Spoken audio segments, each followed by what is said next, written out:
Hi everyone, welcome back to my channel. Thank you guys so much for joining me in today's video. If you're new here, welcome to the Slay Squad. My name is Sanesh, and in today's video I'm going to be doing a Q&A. Now, I asked on Instagram on this post right here what you guys would like me to answer in a Q&A, and I got some really good questions. Now, I try and do a Q&A like this at least once or twice a year just so that I can answer all of your questions. And yeah, I enjoy watching Q&A videos, so why not have it on my channel as well? Now, I made myself some tea, get you guys a snack. I don't know how long this video is gonna take.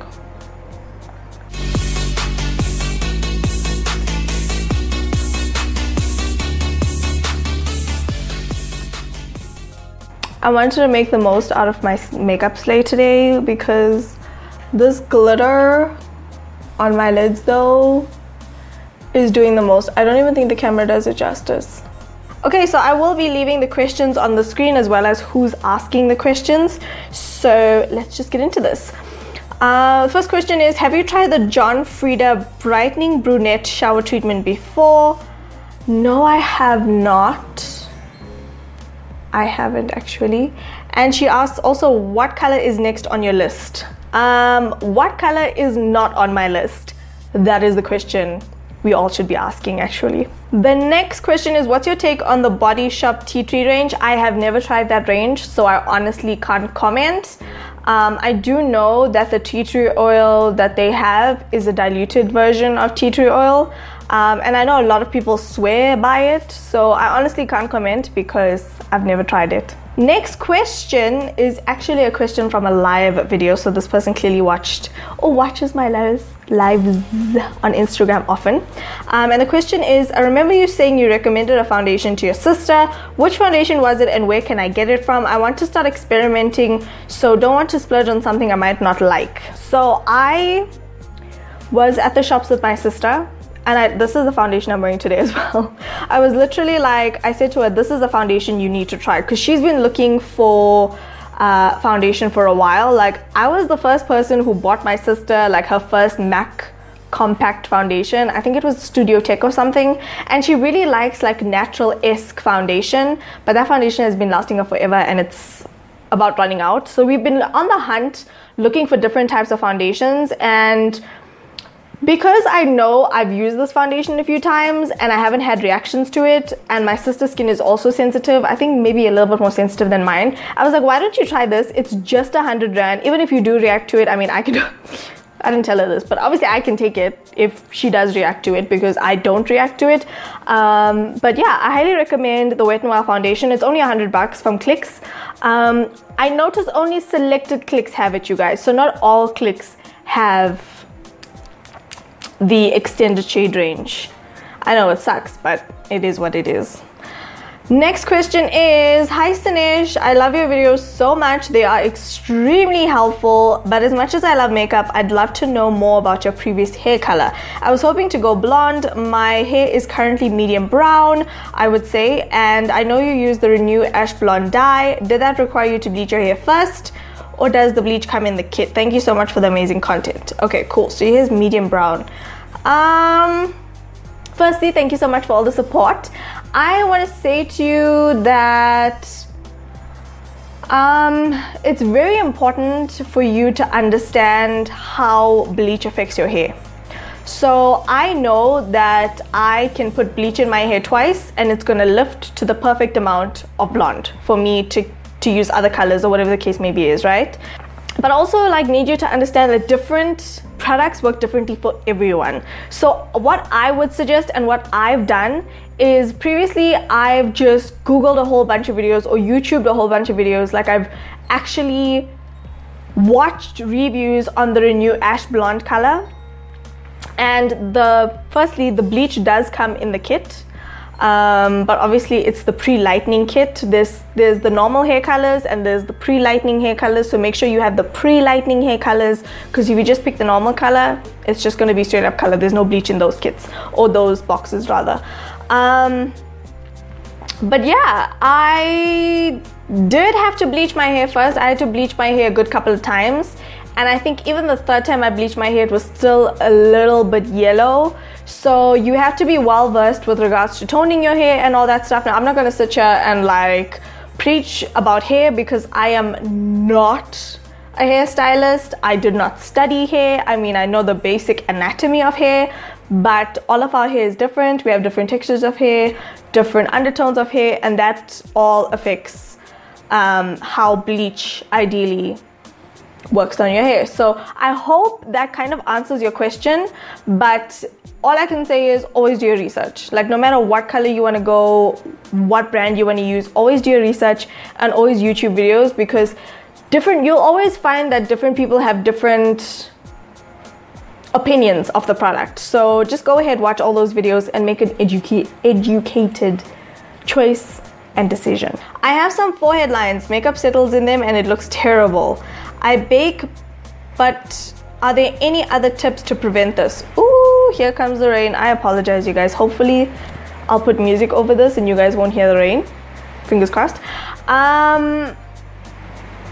I would say prime with a silicone-based primer, like something that's actually pore filling or pore minimizing, you know. And then I would say baking is pretty much your only option, and use an eye cream in your fine lines, because I've heard eye creams are good for fine lines. I don't really know though, because this fine line is more prominent certain times, and certain times it's like this, which is almost not even visible.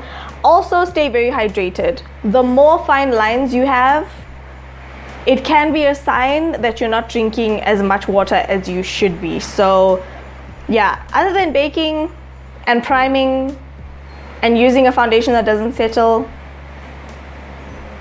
because these are all the things I use, yeah, that's that. Alrighty, so Mishka asked, do you suggest microblading eyebrows, and have you microbladed yours? I have such terrible eyebrows and I need a fix. So I have done permanent makeup on my eyebrows, but it has faded because I didn't go for a touch-up. I was studying permanent makeup, for those of you who don't know. I was studying that in my BTech year, which was last year, 2017. And I would say honestly and truly that microblading is a really good investment in yourself and in your confidence in your brows. I would honestly highly recommend microblading and permanent makeup in general, but the only thing I would say you have to be very finicky and very fussy about is who is doing your microblading. You have to see pictures of their portfolio. You have to make sure you do research on this person, make sure they're credible, make sure their work is good, and if their work is good, you're going to be happy, you know. So I would definitely recommend it. I personally have never had microblading done. I've had permanent makeup done. It's slightly different. Permanent makeup has a more, it's like a tattoo machine, and as far as I know, microblading is more like a handheld device that's not really powered by electricity, as far as I know. Next question is, love ya. Oh, love you too, babes. What cheap drugstore foundation do you recommend for dewy or oily skin in summer? Number one, this. It's not necessarily really dewy or oily, but it is cheap. It is cheap. I'm looking for my LA Girl HD Illuminating Foundation, which is unfortunately not in front of me right now, but that's the next option I would go to, and I think that's 180 Rand or so. So yeah, between this and the LA Girl HD Illuminating Foundation, that's what I would say is a really good dewy drugstore foundation. Yeah. Okay, so the next question is, if a moisturizer does not have SPF in it, is it safe or recommended to mix in a sunscreen with the product? Don't mix in the product, more so apply your moisturizer and then let it sit for like 5-10 minutes and then put your SPF over, because sometimes you don't know what's in the SPF, you don't know what's in the moisturizer, you might have a reaction to mixing the both products. So I would say let your moisturizer sit into your skin, seep into your skin, and then put your SPF over. I mean, if you're in a rush, I guess you can mix it, but I wouldn't take that chance and I would just put it over your moisturizer. Next question is, who or what inspired you to start doing makeup? I absolutely love your channel, keep slaying. So for those of you who have been following my channel for the last couple of years, you know that having acne is what got me started in makeup. And for me, growing up, like I remember towards the end of primary school, beginning of high school, when my acne was really, really bad, I would think to myself, you know, maybe I should like rock a green eyeliner. Back in the day was my thing. Maybe I should rock like a green eyeliner and like bomb eyeshadow and no one will notice I have acne. So that's what ideally got me into makeup, and I was always very into colorful eyeshadow, and I always wanted to match my sari to my eyeshadow. Is that weird? I know a lot of people think like, you know, it's overkill, but I was like, listen, I'm gonna live my best life matching my eyeshadow to my sari. So I've just always been into makeup. I've watched my sister do like very basic makeup. I mean, I don't think my sister would ever do this amount of glam. So yeah, I definitely will say the main reason why I got into makeup is because I suffered so badly with acne. But I think even if I didn't suffer with acne, I still would love makeup because it's just, it allows me to express my creativity in ways that I can't even really explain, because makeup just has an effect on people that just makes you feel like you can take on the world, you know what I mean?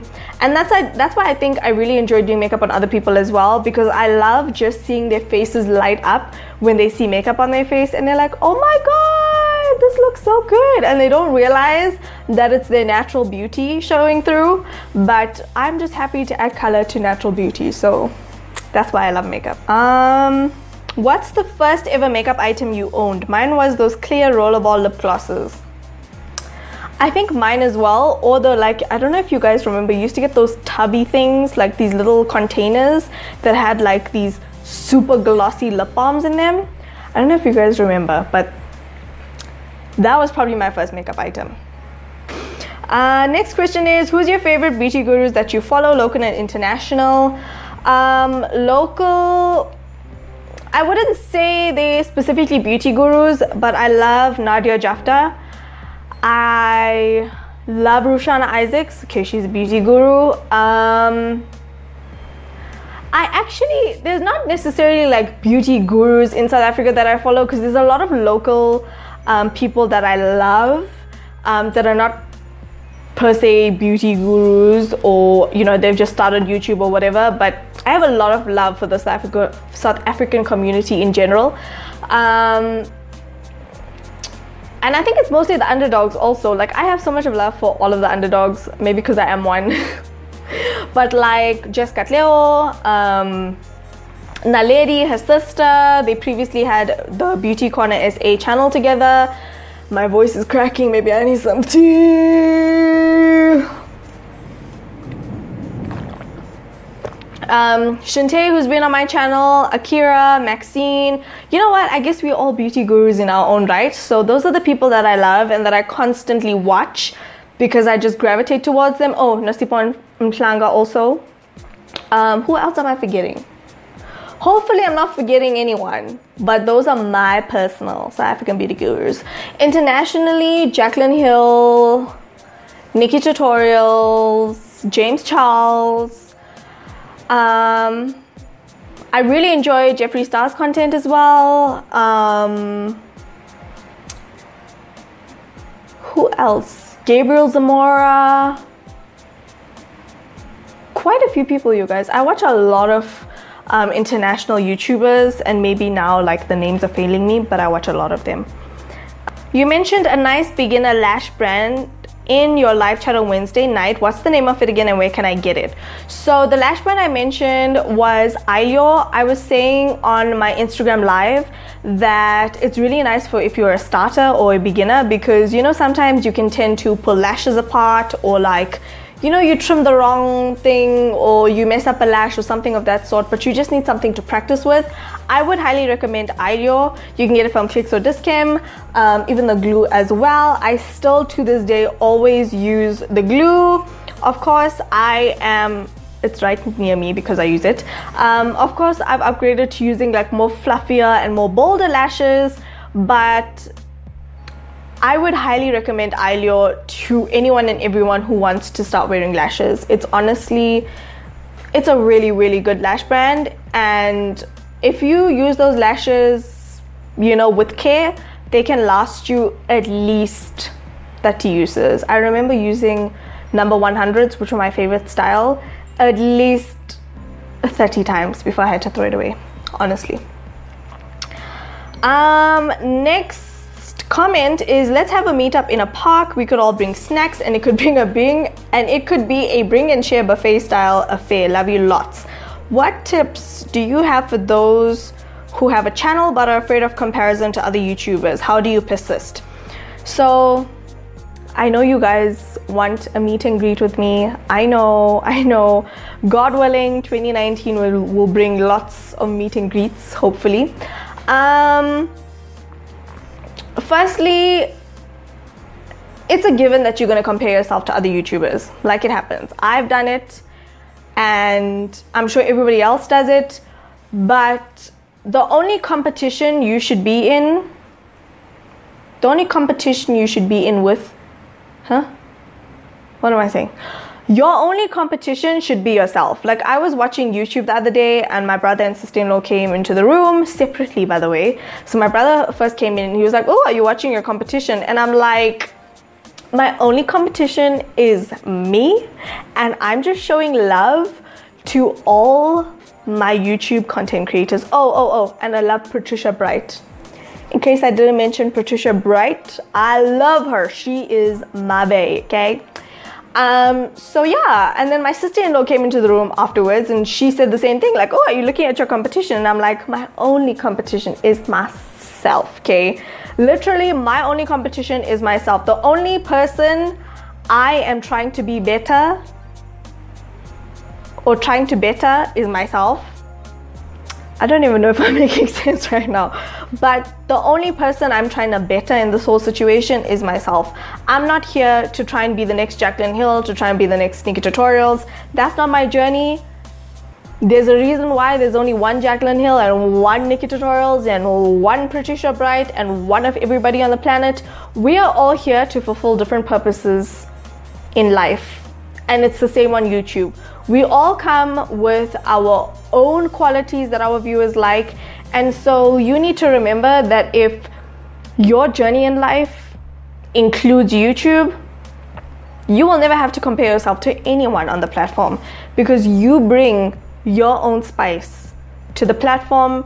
And yeah, I hope you guys watch like Shantae and my video about starting YouTube, because I think like the points we made were very valid with regards to we all bring something to the table. It's not like we all bring the same thing. There's just something different about each of our personalities. So don't compare yourself to other people.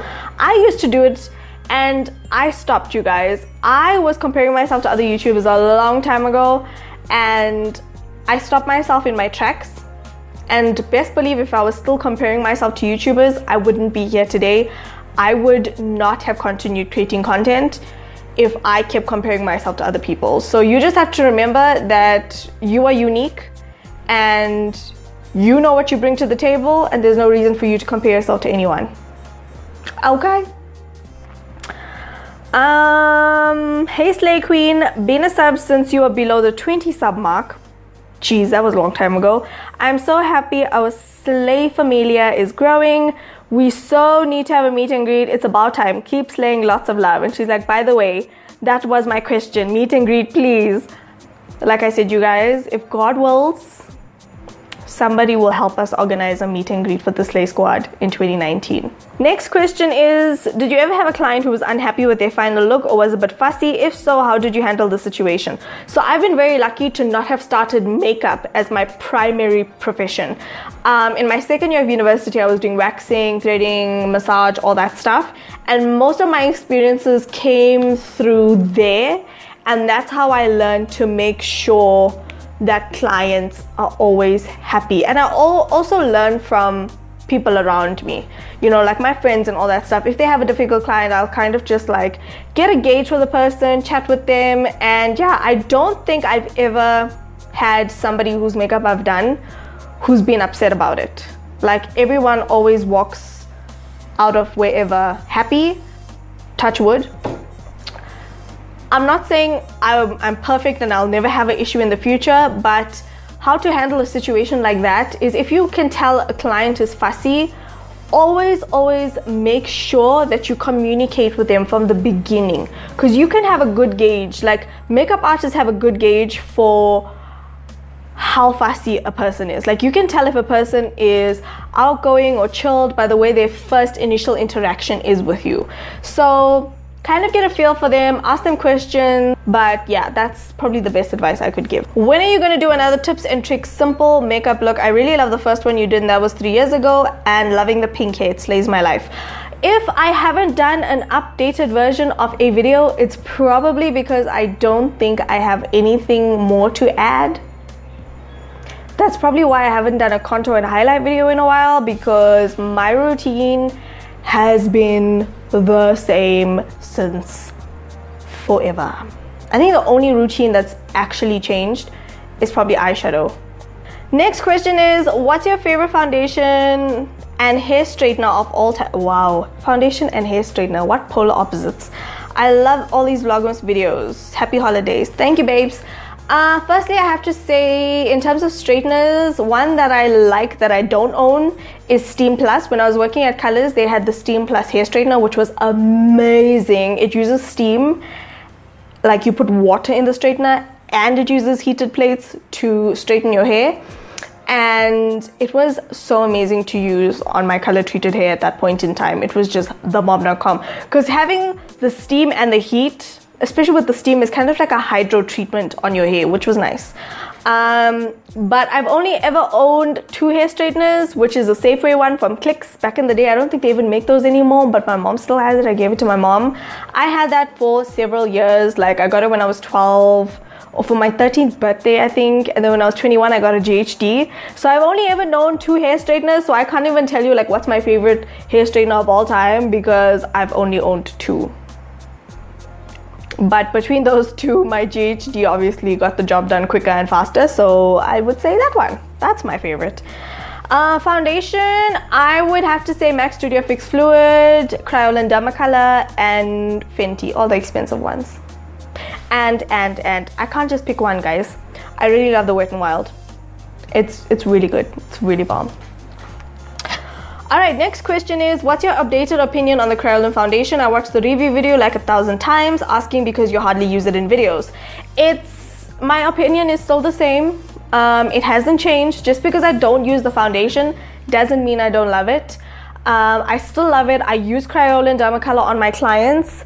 The reason why I don't use it is because, and you'll notice this, I don't use my Fenty foundation on videos or on camera. I don't use my MAC Studio Fix Fluid. I don't use the Crayola, just because they are expensive foundations, and I have a lot of affordable makeup or a lot of affordable foundations that do need to be used, and I try for the most part to keep what I'm using on my face affordable, especially when it comes to foundation. So that is why I just haven't used it in a while. I try and keep my foundation affordable, because I know that a lot of you want me to use things, and you want to see me use things that you can afford and that you can personally purchase. Alrighty, last question is from Shintae. If you guys didn't watch our collab, what are you doing with your life? She asked, if you could collab with any makeup or skincare brand, which would it be and what product would you make? Love you, love you. Skincare wise, I think like local, it would probably be Kiki Beauty, and I would probably make like a stretch mark cream just because I have a lot of stretch marks. And internationally, I think Glam Glow, like I would love to have like one of those peel off holographic masks. I mean, I'm sure they already have it with the My Little Pony collection, but I would love to create something like that with Glam Glow. Makeup wise, like I don't know what is my actual like signature thing that I would actually create when it comes to makeup, but I think probably lip liners. Like I have struggled to find a dupe of MAC Plum lip liner. It's been a struggle, so maybe I would go into making lip liners and like really stunning nude lipsticks, and then I probably would also go into making lashes. So I think with regards to lashes and lip liners and lipsticks, let's just categorize them all into one. Which brand would I like to work with for that? Okay, lipstick and lip liners, I think internationally maybe ABH, because I'm using their Just Peachy lipstick today and it is doing the things for the pots to be done. And probably MAC. I'd love to collab with MAC. I think that's every makeup artist's dream, is either to work for MAC or collab with MAC. So yeah, that is it for this video. I love you guys so much. Don't forget to slay all day, every day with and without makeup, and I'll talk to you guys in my next video. Bye.